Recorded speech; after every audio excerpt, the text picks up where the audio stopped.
Happy Easter, everybody. I am so glad that you're here. Love that you're here in West, over in East. Good morning. Happy Easter. And if you're watching online, we are so glad that you joined us today. I want to introduce you to what I consider to be the two most powerful words in the English language.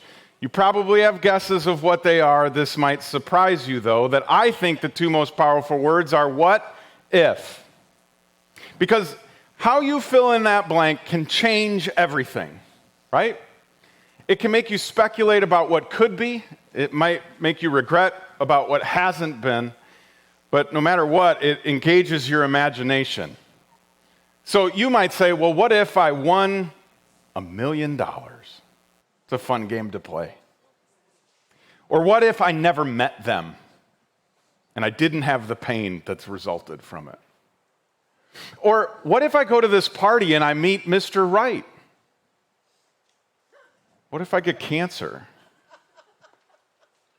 What if today is the day that changes everything? What if I move? What if I took another job? You can see what happens. You're starting to feel that a little bit. You start to go, if that were true, then everything would be different. If I change one thing, everything changes. It's amazing how that works, and it doesn't matter how far back you go, and it doesn't matter how small you get in the details, even down to like, what if we had turned left instead of turning right? You know that if you change that, anything that comes after it is never going to be the same. Maybe the best example of this is in a love story quite a while back between a woman named Sophie and a guy named Franz. And they had a relatively normal life, ended up getting married. I mean, normal in the sense that he was the Archduke of Austria, she lived in a castle, kind of like a fairy tale. But living in a castle all day, every day gets old real fast. Eventually, Sophie goes to Franz and says, I'm dying here. You go off to all these big appointments and all these big ceremonies and banquets and all of this stuff, and I get stuck here. I'm going to die if I got to be in this castle one more day. I know you're going to Bosnia. How about you take me with you? Can I just tag along? And Franz said yes. And that yes would change the course of human history forever. Because the couple stopped in Sarajevo, and while they were there, an assassin stepped out of the crowd and executed them both in the street. This didn't go over well with Austria. So they turned to Serbia because the assassin was Serbian and said, you owe us an apology. We have an archduke dead because of you. Serbia replies, we don't owe you anything. He acted on his own. We didn't commission that. We didn't send him. No apology coming. Austria says, all right, then we're declaring war. You kill one of ours, we're going to kill a bunch of yours. What they didn't take into account is that Serbia had some big and powerful friends that wouldn't leave them alone in this battle. And those big, powerful friends were Russia. And Russia decides, we're going to step in, take the side of Serbia, and declare war on Austria. But Austria had some friends, too, that were kind of big and kind of scary, namely Germany. They decide they're going to jump in and be part of this four-way, too, and they declare war on Russia, which France and Great Britain did not really like, so they declared war on Germany, and World War I begins. All because Franz said yes. What if he had said no? What if he had said, I'm sorry, it's boring, you're not going to want to go, it's a whole thing. Wait, just stay here, we'll get you on the next trip. We may not have had World War I, which means we may not have had World War II. And can you imagine what the world would be like today if neither one of those had happened? Countless other dominoes may never have fallen. And the world would be a really different place. And you go, that's kind of ridiculous to go back that far and look at one decision. But that's the one decision that changed everything. This is something called the butterfly effect. The butterfly effect, it was discovered in the 60s by a meteorologist, and the metaphor he used was a butterfly can flap its wings in Brazil and create a tornado in Texas. and you thought butterflies were cute and sweet and innocent. It sounds a little ridiculous, but it also makes a lot of sense. And the meteorologist stumbled upon it because he had sat down to predict a very distant forecast. They were stretching the boundaries. I know we're used to like 7-day, 10-day forecasts, but he was trying to go months out. And he knew the formulas, so he had the variables all lined up. He started working it out on paper. And like any good person, needed a cup of coffee eventually. So he decides that he's going to input the model that he wrote on paper into the computer and let it run the models to double check his work. What he didn't consider was as he was putting it into the computer, he rounded up one small digit. I mean minuscule digit, like way far to the right of the decimal point. It's like change compared to dollars. We throw it in the seat in the middle console in our car, right? We don't care about that. It'd be something like 0.000019. He accidentally rounded up to 0.2. It shouldn't make that big a difference, except it made all the difference. He came back in an hour, and the computer model had an entirely different forecast than the model he had worked out on paper. Sure, at the beginning, they kind of went together, but eventually they started separating, and the further out he went, the further apart they were, and one said something like 75 and sunny, and the other said tornadoes and snow and hail all on the same day.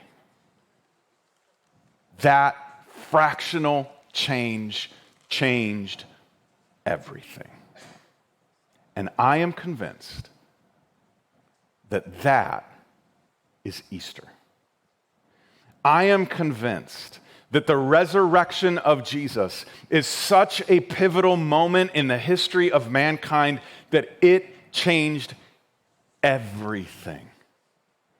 Even if you are not a Jesus follower, even if you're not a church person, you just came because your mom said, if you're coming over for lunch, you're going to church, right? Like, I get that.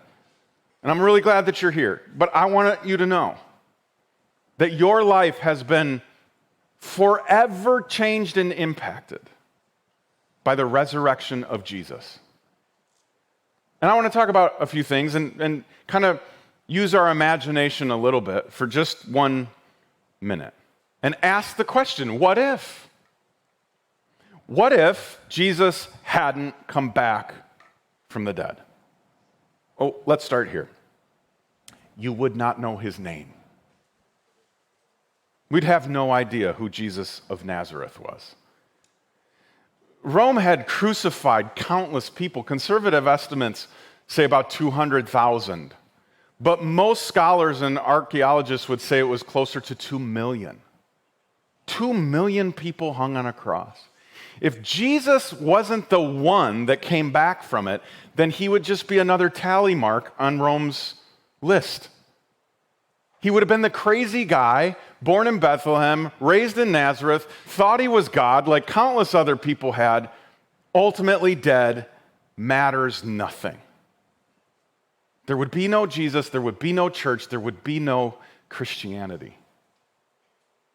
You could get even real simple, even if you're not a religious person. Do you know where you get holidays? You know the days you get off of work that are so great and wonderful and we count down to? Holidays come from holy days. Our whole concept of taking a break on a special day comes from the holy days of the church that only came into existence because Jesus walked out of the tomb. And we're going to talk about that connection. But there's a bunch of things in your life all day, every day that you may not consider a result of the resurrection, but trust me, it's the only answer. Something like hospitals. Have you ever wondered why so many hospitals have the word saint in their name? Because they came from the church. We have one right down the street, St. Catherine's. It was the Christians that decided they were going to start caring for the sick. They were going to mend their wounds. They were going to take care of people that couldn't take care of themselves and help them get back to health. And the only reason they decided to do that was because Jesus told them that's what they should do. And the only reason they listened to Jesus was because he proved exactly who he was. by walking out of a grave. Where would we be? And I know the hospitals today are not necessarily a Christian institution, but they were born there. You could argue that we wouldn't have symphonies if it wasn't for the resurrection. The sound of history would not exist. Look it up. Bach, Mozart, Beethoven, all started their work as an expression of the greatness of God. A small way for them to bring beauty into the world that would reflect the one who made it. Imagine life without those pieces. And even if you are not a classical music person, any music you listen to came from that. This butterfly effect is part of something bigger called chaos theory. And it would say that you can't really predict the future because there's too many variables that are too volatile. But the beauty of chaos theory is once you get the result, you can trace it back and find the moment, the pivotal moment. The resurrection's that, because without it, I don't think we'd have science like we have it. I know those things seem adversarial most of the time, our faith and science. They shouldn't, because between the 13th and 18th century, every scientist said they embarked on this journey of discovery to find out more about God. And the only reason they believed it was worth it was because Jesus had proven he was it by conquering the thing that was inconquerable on his own, by walking out of the tomb. It sounds crazy, but trace the chaos backward. A moment after moment after moment will always lead back to that moment. Jesus walks out. His followers are encouraged. And they go boldly into the future that you and I get to be the recipients of and live in. But if there's no resurrection, all of this and everything that we've listed is empty. You could say it this way. If the tomb isn't empty, everything else is. If Jesus did not come back from the dead, his death meant nothing. He was just another guy on a cross. If Jesus hadn't come back from the dead, his followers in the first century would not have done and started and been all the things that they were that affected the second century and the third century all the way to the 21st century. And nobody understood this more than a guy named Paul. Paul, I actually think, discovered chaos theory and the butterfly effect. He didn't call them those things, but he talked about them all the time. And he was convinced in his bones that the moment that changed every moment was the one when Jesus walked out of the grave. So he wrote a letter to some Jesus followers like you and like me in a town called Corinth. And this is what he says. Christ died for our sins, just as the scriptures said. He was buried and he was raised from the dead on the third day, just as the scriptures said. Now, what scriptures is he talking about? Likely Isaiah 53 and Psalm 22, which are both in what we would call the Old Testament. They were written hundreds and hundreds and hundreds of years before Jesus was even born. And chaos theory would say a prediction made that far in advance has a near zero likelihood of actually happening. You are literally playing odds that are so high against you, it is impossible. They would say, you can't say in hundreds of years a man is going to be born of a virgin. He's going to teach what he teaches, do what he does, get betrayed, executed, and then come back to life? Come on. And you think this is going to happen in the future? Come on. You can't predict that. This, by the way, is why your forecast on your news is the way it is. We don't get a forecast anymore. We get an ensemble forecast, is what they call it. Because that meteorologist in the 60s realized there's just too many variables at stake. So if one little thing changes, if the wind blows in a fraction different direction, the forecast will be thrown off. So, have you noticed this? Whatever channel you watch, the forecaster will get up and say, so this Sunday, it could be 75 and sunny, or it could be like 50 and rainy. We're hoping for the best. It's why you don't ever get more than a 10-day forecast, because they can't predict it. So they give you a bunch of ranges. The temperature could be here. This is why we invented feels-like temperatures, so that we can't fault them if they're off, right? There's all kinds of things where, like, you can't totally tell them they're wrong because they didn't tell you precisely what would happen. But the prophets and the predictions were insanely precise. Not days before, centuries before. And here's what I say all the time. It ultimately ends up with Jesus predicting it.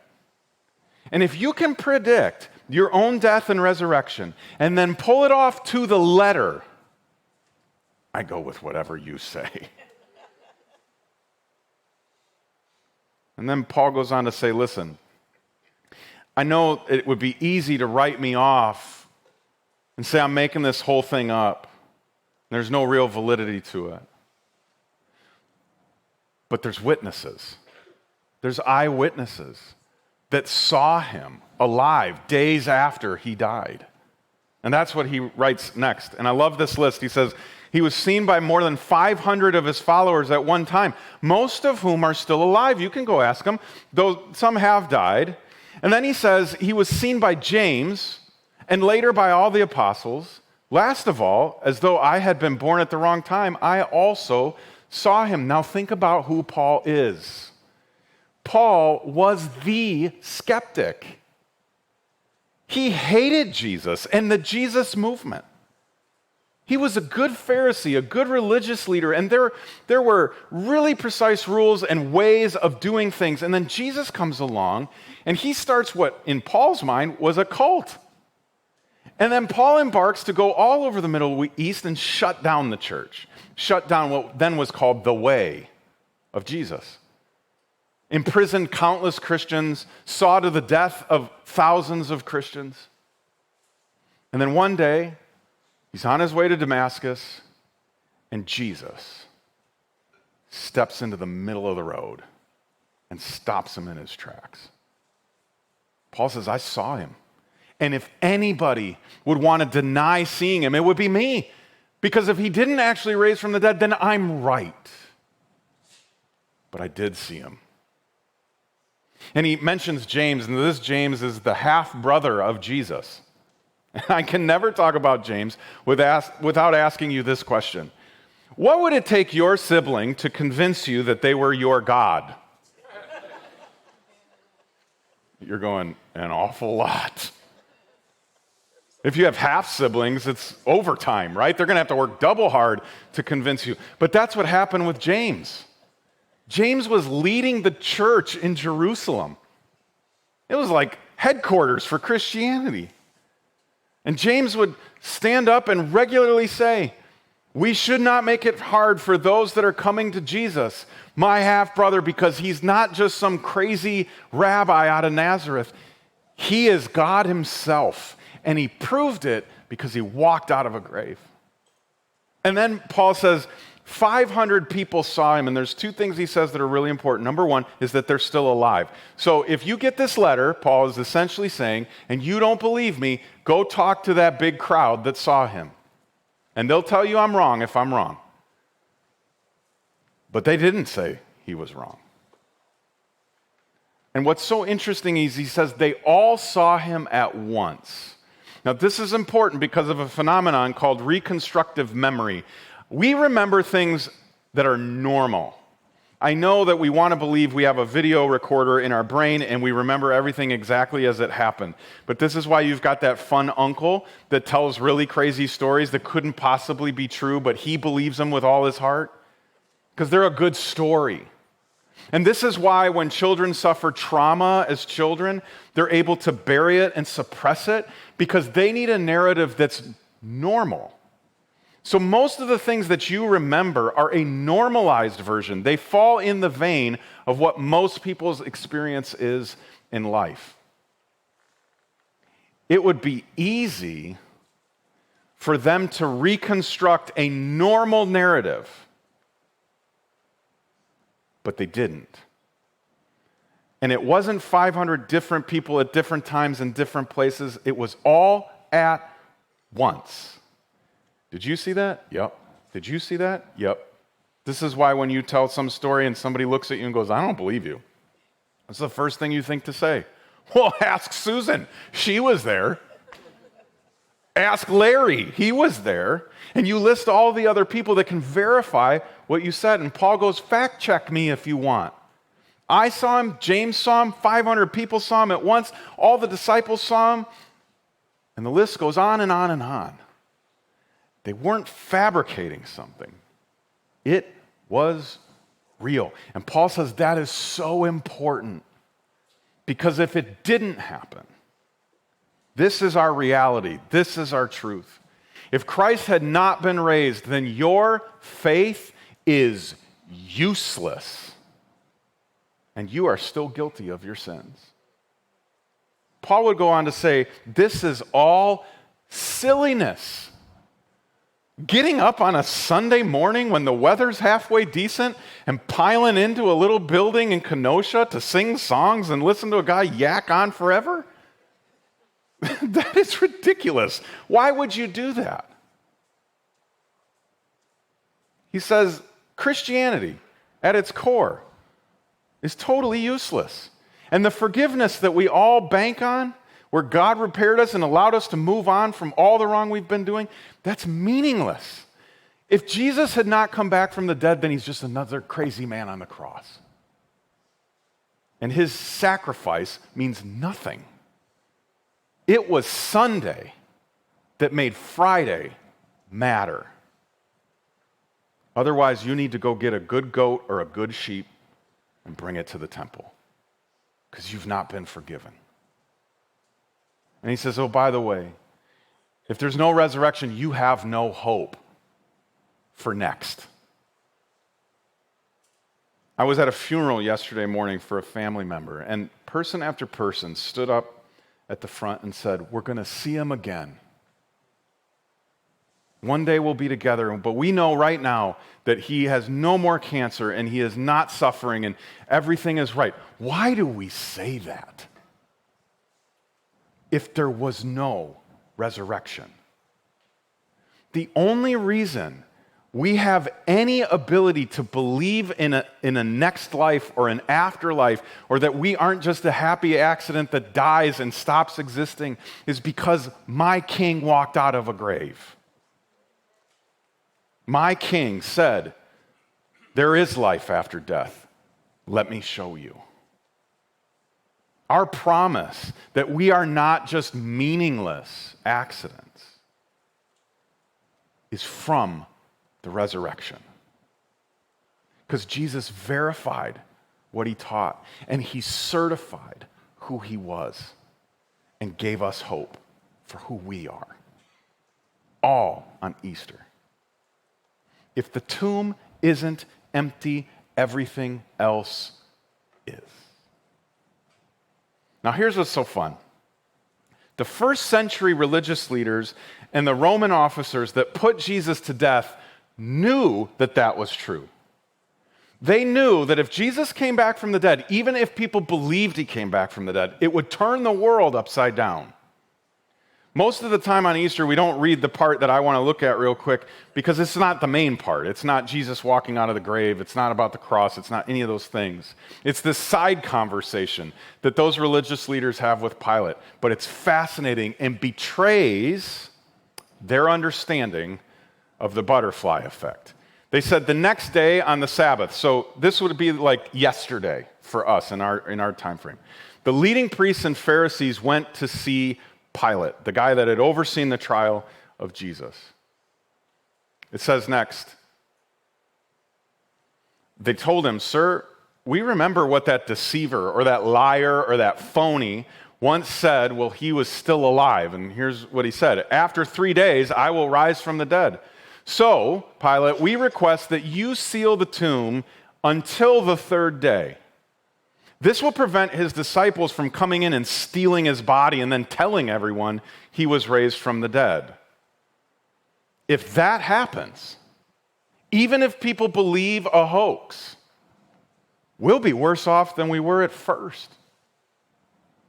Pilate replied, okay, take guards, secure it the best you can. And they sealed the tomb. They gave it their best effort to prevent the resurrection. They weren't going to let anybody trick it, and they weren't going to let Jesus do it. Because they understood that if you change just the slightest digit, everything changes. The timeline shifts, and the world alters. And every human from that moment on would be impacted by this moment here. As hard as they tried, they couldn't stop it though, because it wasn't a hoax. It's what actually happened. And this is how it went. Suddenly, there was an earthquake. For an angel of the Lord came down from heaven, rolled aside the stone, and sat on it. His face shone like lightning, and his clothing was as white as snow. The big, scary Roman guards shook with fear when they saw him, and they fell into a dead faint. Then the angel spoke to the women. Don't be afraid, he said. I know you're looking for Jesus who was crucified. He isn't here. He is risen from the dead, just as he said. Come, see where his body was laying. I love that part because it's like, don't believe me? There's the tomb. He even folded his clothes before he left. They were frightened, but also filled with great joy, and they rushed to give the disciples the angel's message. This is the best part. As they went, Jesus met them and greeted them. And they ran to him, grasped his feet, and worshiped him. Then Jesus said to them, don't be afraid.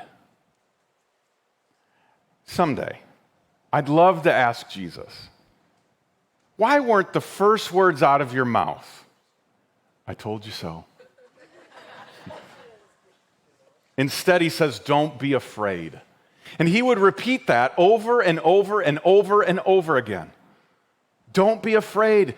Don't be afraid. You don't have to be afraid. You know why?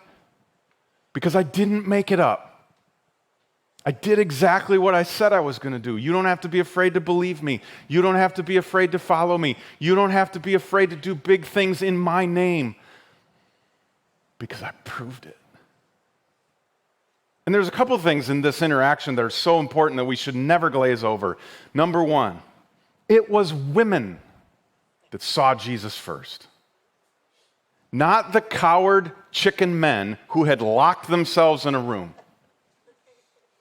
So if you've ever wondered, where did it begin? Where we started to see women not as property and not as less than and not as meaningless and not as powerless, the resurrection of Jesus.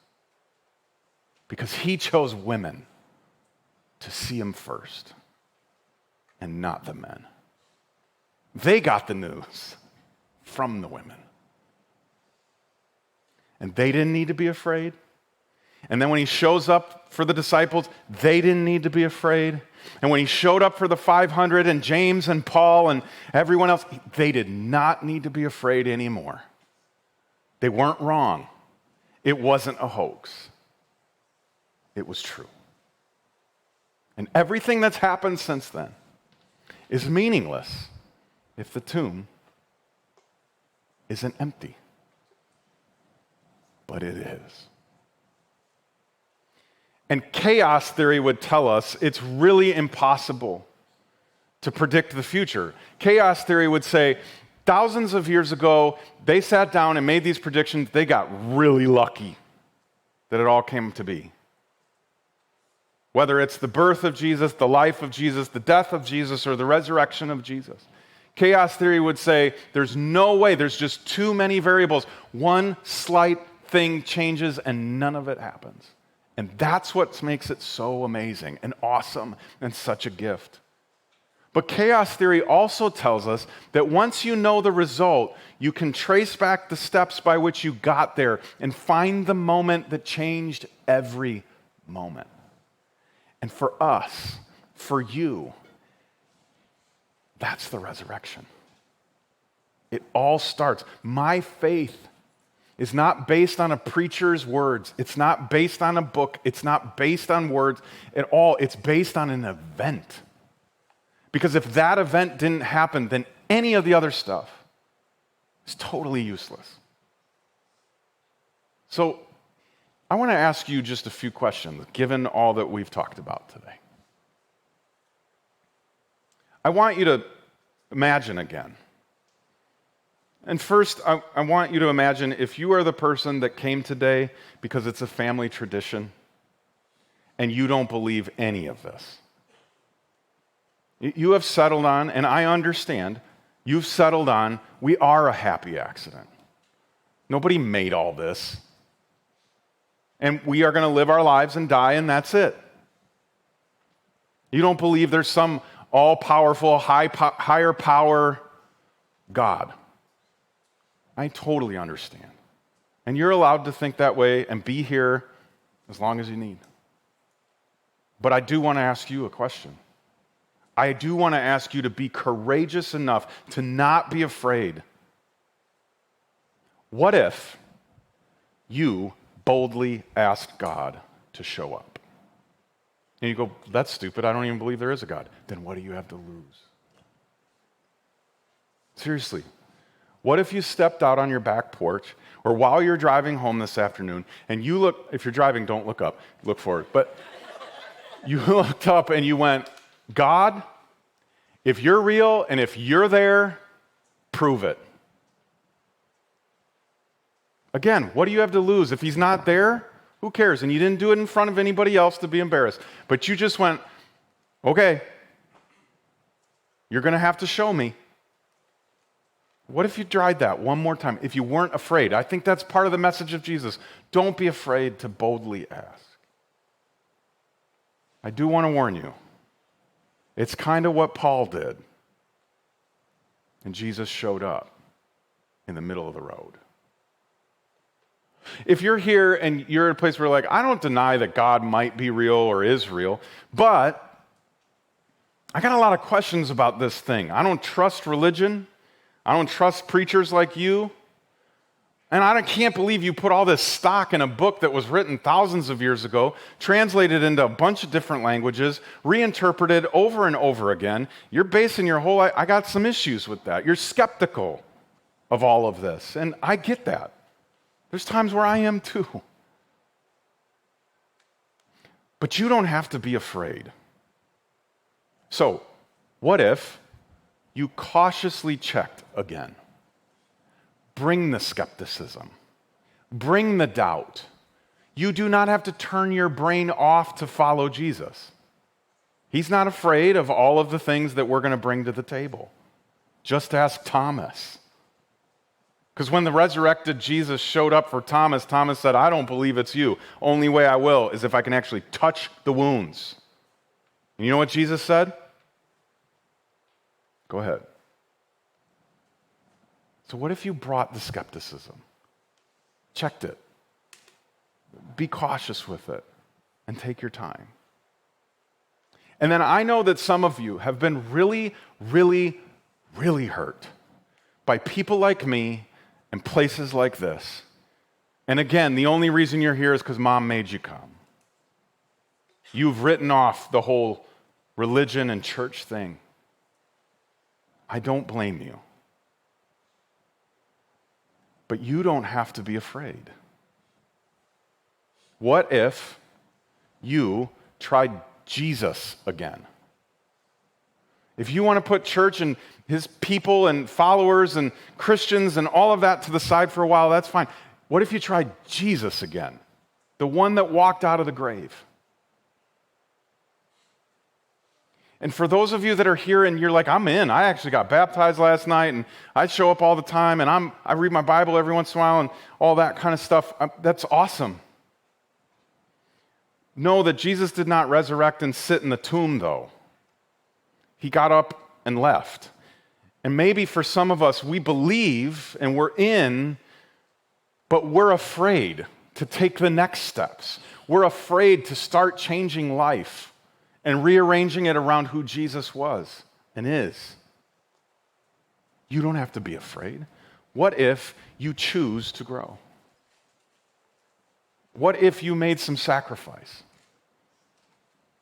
What if you took some steps?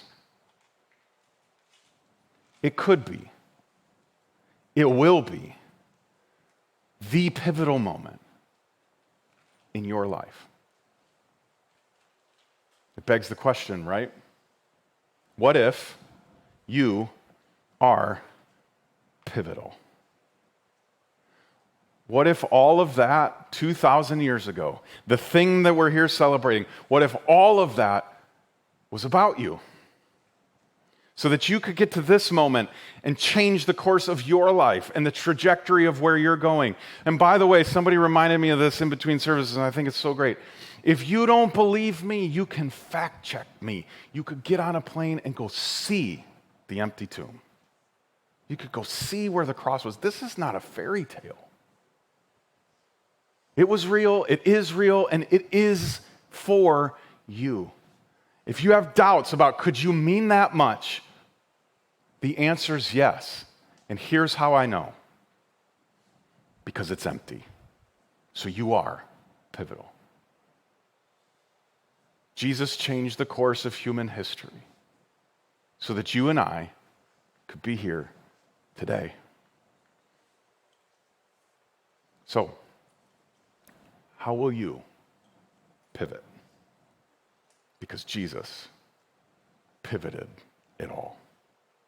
Let's pray. Jesus, there really are not enough words in our language or any language to rightly express our gratitude, not just for the cross, but for the resurrection and the power that you brought into the world that day, the change that you made in every life since then. And because there aren't enough words,